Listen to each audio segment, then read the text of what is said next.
Last night I went to bed at 8:30 p.m. and slept for 10 and a half hours, and I've already had an afternoon nap today. I don't know what's going on, but my body obviously said, whoa, buddy, you need a bunch of rest. I also think it's trying to tell me, Kyle, really? That hairdo? So I've just popped to Halls. I'm gonna go drive downtown because I'm gonna go and check out the new Ghostbusters. This new Ghostbusters movie has been quite divisive if you haven't been paying attention. Lots of people online claiming that it's going to ruin their childhood, and really a lot of the criticisms sounding kind of sexist when it comes right down to it because of the Ghostbusters being all female this time. Now, if I'm being honest, the first trailer did not evoke in me a desire to rush out and see the film. It wasn't exactly the greatest, but I am still excited. I like the director Paul Feig all the way back to his Freaks and Geeks days. I like all of the women who are cast, most of them from SNL fame, and then Melissa McCarthy, who I have a sweet spot for because she's also in Gilmore Girls. I'm seeing the movie at the Eau Claire Market, one of my favorite places to come and see movies. This is normally where some of the short run or the independent films are shown here in Calgary, so it's always a fun trip downtown to see it. It's just a place that's full of artisan shops, bakeries, pubs, just neat little places to go and get yourself lost in. Well, I just got out of the movie and I really liked it. I mean, if I was to give it a star rating, like a 3.75 out of 5, because I'm very specific like that. In many ways, it's kind of like Finding Dory in that I only have one day of history with it versus the 30 years of history I have with the original Ghostbusters. So currently, I mean, of course, the original has just such a special place in my heart, whereas this movie has just come out. So hopefully, over the years, it might gain appreciation from myself as it goes on. But there is some killer jokes, some great comedy. In particular, there's this one scene where they're interviewing Chris Hemsworth for the receptionist job, which I think is just such great wordplay, and I loved every second of it. Special effects are really great, like super awesome. I think that you could have probably tightened it up just a little bit more, like 10 minutes of stuff that could be cut out just to tighten the overall plot, but there's some great emotional arcs, the comedy is there, the special effects are there, the acting is great, I love all the people that are in it. I think the previews just did not give it justice on what this movie was going to be like, and it set some seeds for the hopefully inevitable sequel, so I am a fan. You know, I feel really left out. There is this mobile game that is taking the world by storm recently. We actually have to go and leave your house and find these magical beasts that somehow are existing all around you without you actually knowing that they're there, this old Nintendo property, and I don't feel like I can actually be a part of it, technically because it's not in Canada yet, but maybe I can just go around and try and figure this out myself. Is that a Pokey Man? Is that a Pokey Man? I did it! I found a Pokey Man!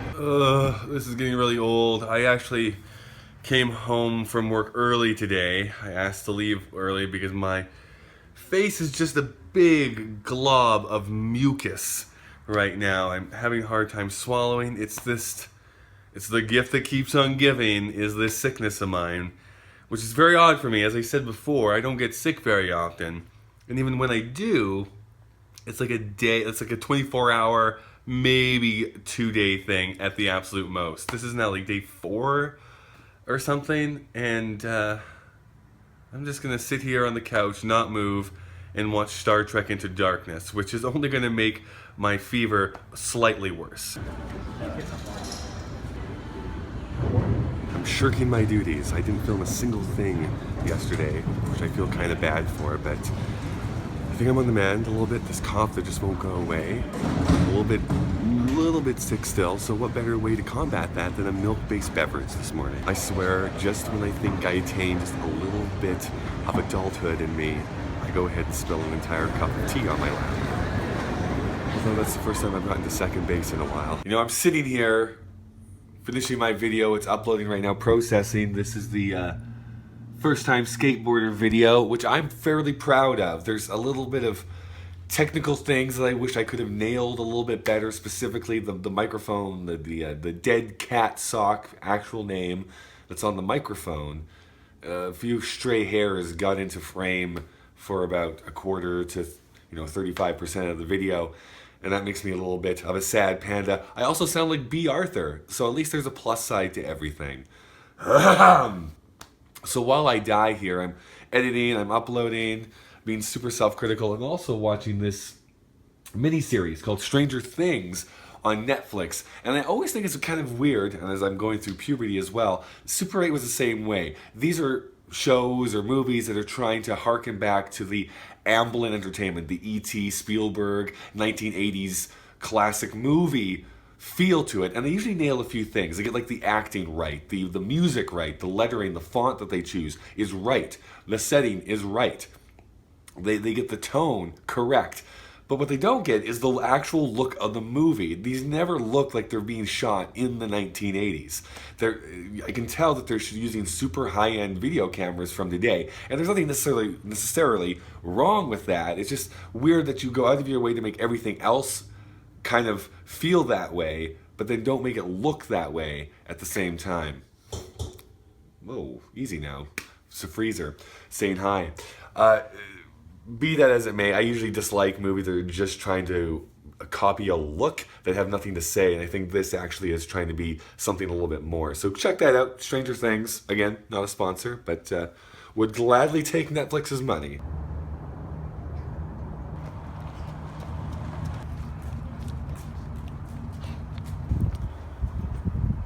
Today is Star Trek Day. So I've always been a fan of original Trek. You know, Kirk, Spock, Bones, the whole gamut. Kind of reaffirms the thesis that I should have been born in 1954, but it's just that the stories are so good. I mean, at least the first 2 seasons were. The stories are so good. Yes, the special effects doesn't really hold up all that well. It does look dated if you go back, but dang it, if the acting and those stories aren't just so engaging. What's always drawn me in is the fact that Gene Roddenberry envisioned this world where Earth had finally gotten past its stupidity of judging people based on race or gender.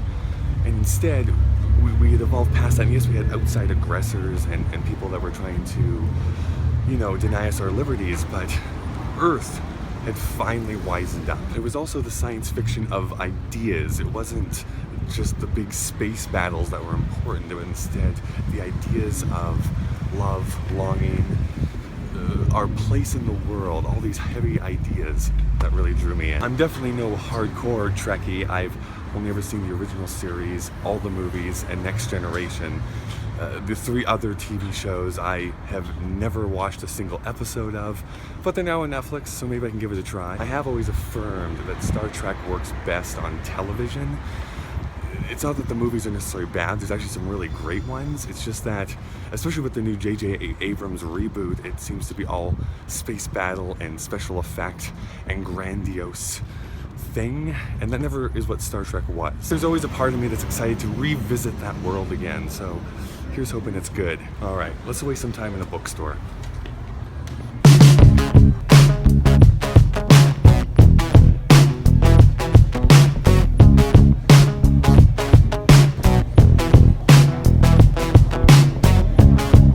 So I did like it. If I was to stack it up against the other films in this new series, I would say that I liked it more than I liked Into Darkness, although I don't think I liked it as much as the first Star Trek that J.J. Abrams directed. This really, really heavily focuses on the characters, and for that, I really, really appreciated it.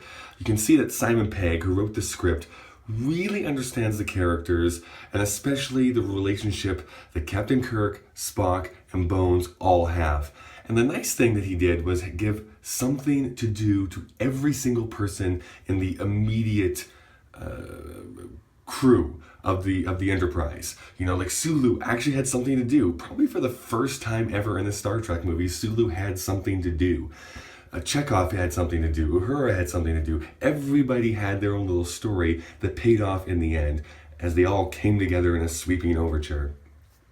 You can see Justin Lin's hands in this. He's now the new director that has taken over this series, coming over from the Fast and Furious franchise. Say that 3 times fast. And you can really see how much he heavily relies on this diversity of the casting. And I realize he inherited that in both series in case, but it just, I don't know, it feels more lived in, more real, where we have people of different genders and races all kind of coming together. And even the villain that they brought in, Idris Elba, is not just another white guy like the last couple of films. I really did like it. The things that really nagged at me, though, there's a lot of, I shouldn't say a lot, there's a few instances of really poor compositing and computer generated effects that just kind of take me out of the movie. And Justin Lin does this thing sometimes where he just moves the camera really fast to hide bad CGI, I find. So that wasn't as good. I also was not that enthused by the maybe possible spoiler here, how the villain, his purpose, his mission, why he's doing what he's doing is really not revealed until the very, very end of the film. And even though he becomes more interesting as time goes on, for the longest time it's just like he's a bad guy, he does bad stuff, and that's the only motivation that he has. And I'm not down with that. That being said, the comedy, the relationships all buoy up the things that I have issues with to being a pretty decent little film. It might not be great, but it's definitely something I would throw on to watch and pass the time. I've been talking at you for too long. By the way, do you enjoy the mini movie reviews that I do in this channel sometimes? If you do, let me know down in the comments. Otherwise, I can stop doing them.